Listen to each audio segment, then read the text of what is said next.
She said it was networking. Then I found the call. I was polishing one glasses when the key slid out of Nana's coat like a secret that had gotten tired of keeping itself. The coat was draped over the back of a bus stall, cream wool, the one I'd bought her when promotions were theoretical, and we were more savings account than savings. The cuckold flashed silver blue in the half-light of the lantern, the boutique hotel bar where I do a little of everything. Mix drinks, coax tourists into ordering the cheese board, listen like a priest without a confessional. The card wasn't one of ours. The lantern uses matte black cards with a gold flame. This was a different brand, embossed with a sleek V and a number, 18. Nana was at a table with two women from her brand team, heads bent, laughing with careful eyes. She'd come to support the hotel's partner launch, which is what she calls free cocktails. She had that presentation day shine, hair pinned up, throat bare except for the small birthmark I've always liked because it makes her look less deliberate. She doesn't drink much. She performs the idea of drinking, leaving lipstick parentheses on a glass that lasts all night. Tonight the glass had a red comma against clear crystal. I wiped the cuckold once on a napkin and slid it back in her pocket, the way you might smooth down a cowlick and pretend you didn't see where it started. At closing, she waited at the far end of the bar while I counted the register. "You were good tonight," she said, leaning in, a polite compliment for a husband who knows how to strain something without splashing it. Her perfume rose, jasmine with an extra dare, a bottle I didn't recognize. "We're going to the rooftop for a minute," she added. "Some agency folks want to talk about a pop-up campaign." "Which rooftop?" I asked, too casual. "The lantern has one. So do both towers across the street are rivals in glass and steel." "Vesper," she said, "the big one." The card in her pocket warmed like a coal I just swallowed. "Don't wait up. If you've ever had a night come apart in your hands like wet tissue, you know the feeling. Your fingers are clean, technically, but you can't shake off the mess." I finished closing, asked Russa to do the final clean because I've got to check inventory, and took the service elevator to the alley. Vesper towered above the neighborhood, all edges, the color of money pretending to be moonlight. Their rooftop bar is a place for people who enjoy seeing their reflections next to skyline. I stood across the street, another face in a crowd of faces aiming phones at something just out of frame. And then she appeared, Nana in a black dress that made her look like punctuation against the glass, followed by a man even a block away could organize into expensive. Navy suit, careless bracelet at the wrist, the slightly parted smile of someone used to being told yes. I'd seen him once before at a brand gala. Adrian Vale, angel investor, podcast circuit charmer, the kind of name that comes with its own lighting cue. She touched his forearm to get past him. He didn't move, making her body do the moving. It was nothing and it was something.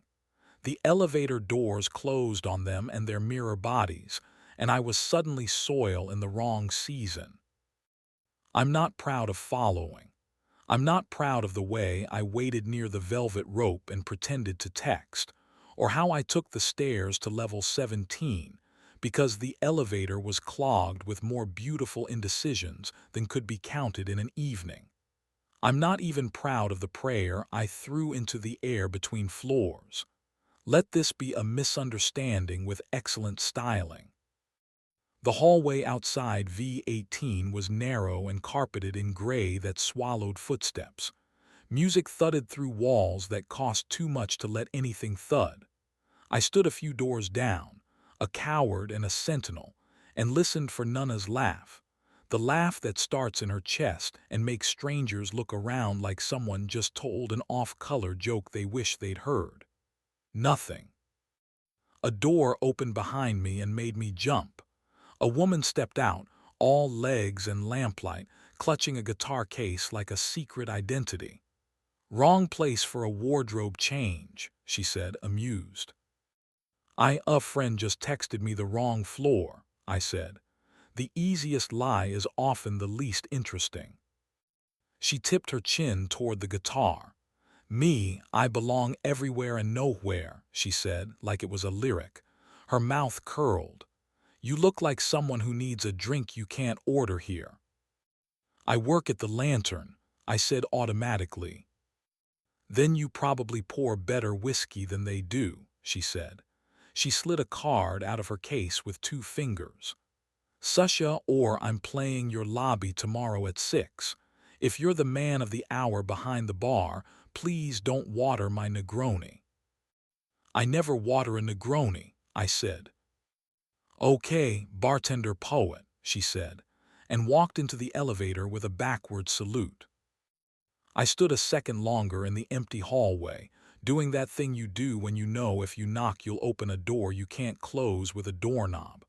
I put my ear to V18 from a distance any judge would call respectful. Nothing. Silence has a texture when you're listening wrong. This was velvet pulled tight. I turned and took the stairs back down, counting them just to have something to count. At home, Nana's side of the closet gaped like a mouth mid-sentence. On the dresser, the lipstick from earlier rolled in place, red bullet watching me sidelong. I imagined 100 versions of her night, the ones where she made a hard stop at flattery, the ones where she didn't. Then I did the only brave thing I could think of. I waited. She came in just after dark had decided to be definite. She undid her hair, pin by pin, like she was returning a rental. "Why are you awake?" she asked lightly. "I like the way your key sounds in the lock," I said. She smiled, genuine, because she likes when I say things like that. "You're strange," she said, and vanished into the bathroom. In the mirror beneath the steam, I saw a smudge on her collarbone that could be mine if I wanted to live in the denser parts of denial. I couldn't decide if I was more insulted by the possibility or by the fact that my brain insisted on editing it into something plausible. The next day at 6, Susha turned the hotel into a place that knew how to breathe through its teeth. She had the kind of voice that sounds like sugar when you first taste it and smoke when you start paying attention. The lobby softened around her, people set down bags they didn't know were heavy, and I made 3 Negronis that didn't know what water was. After the second break, she came to the bar and drummed the wood with her fingernails. "Pour 2, and tell me what you didn't do last night," she said. "Invasion of non-privacy," I said, which wasn't an answer but was at least honest. She sipped, approved. "You got that 1,000-yard elevator stare," she said. "Let me guess. Woman with a job that gives her a last name she didn't have to marry for, man with a smile like a passport. Roof bar, bad lighting, cuccud to a room where the view is a mirror more than the city." "You write cheap songs, don't you?" I said, and smiled despite myself. "I write expensive truth," she said. "And then I sell it to people who want to feel like someone told them a secret without actually knowing anything about them." "You ever forgive anybody?" I asked. "Only when they ask me from the diaphragm," she said. Nana texted at 7, attending dinner with sponsors, don't wait up, 2 dots, no emoji. I stared at those dots until they were just ink. Then I did something worse than standing outside a door. I asked Susha to keep me company. We walked to the river. It's the closest thing the city offers as an apology. We sat on a bench that had carved into it the names of 2 people who had decided to matter to each other in public. Falling light made the water look like it was performing for us. She told me about growing up above a deli and learning chords from men whose names she never learned because they were too busy telling her what their fingers could do on an afternoon with nothing else to recommend it. I told her about the summer I met Nana at a warehouse party, when she had a Band-Aid on her knee and laughed like she hadn't decided yet who to give the rest of her night to. I told Susha the truth the way I pour a drink I don't charge for, carefully, only when asked twice. We didn't touch until we did. It was small, her hand on my sleeve when a tugboat blew its horn too close to the dock. A laugh that sounded like permission and warning both. Then the kind of quiet where you can hear someone think. "You're not a cheater," she said finally. "You're a collector of thresholds." "And you?" I asked. "I know exactly where the edge is," she said. "That's where the melody is." We kissed, but it was a kiss that understood the terms of its own employment. It was not a door blown open. It was a window you lean out of to smell rain. Her mouth tasted like orange peel, bitter and bright. I put my hand on her spine where her shirt rode up when she reached for me, and it felt like finding a lyric you forgot you wrote. We pulled back together like people who know how to give themselves an ending they can live with. "Enough," she whispered, and it was the kind of enough that saves you. When I got home, Nana was on the couch, shoes off, legs folded under her like she'd been waiting for a punchline. "There you are," she said softly. "I was starting to think you left me alone on purpose." "I did," I said, because I was done filing the sharp edges off things. "Nana, I found a key in your coat." "Which coat?" she asked, buying time like it was marked down. "The cream one, Vespers," I said, "room 18. Her face did a thing I'd never seen it do, like a sheet being snapped flat on a bed. She looked smaller. Then she sat up straight in the way she does at a meeting. "I had a drink," she said. "With Adrian, he's important, he's not subtle, he thinks everything is a stage and he's always in the center of it. I went up to a room because he said the sponsors were there, but there weren't any sponsors," and she rubbed her forehead. "He kissed me. He said it was proof of concept." I said no. I left. I put the card in my pocket because I had this dumb thought I'd show it to you, and you'd tell me I handled it right. She didn't look away. Nana doesn't do anything halfway, even confession. "If you had told me that first," I said, "I might have said you handled it wrong and right at the same time." "I was ashamed that I liked being in the room," she said. "Not the kiss. The room. The way people look at you when they want something and you have it. I forgot there was someone at home who already looked at me like that." "I didn't," I said. "It came out rough. There are words that carry gravel no matter how you try to rinse them." She slid to the floor and knelt in front of me, which would have felt theatrical from anyone else. From her, it was logistics. Get on the level where the next sentence fits. She put her hands on my knees, light as a cool towel. "Do you want me to quit?" she asked. "No," I said. "I want you to remember you're not on his payroll." "And you," she said, "where were you tonight?" I could have lied. I could have said walk and left it single-syllable clean. Instead, by the river, with a friend who plays guitar. We kissed and stopped. I wanted to know if the part of me that wants to be chosen by a stranger still had a pulse. It does, but it's not the kind of heartbeat I want my life to follow. Nana's mouth trembled and then flattened into something determined. "Okay," she said, like a promise. "Let be better than our worst options." We didn't rush to the bedroom like a commercial for reconciliation. We did something slower and more dangerous. We cooked. Garlic, oil, pasta that insists on time.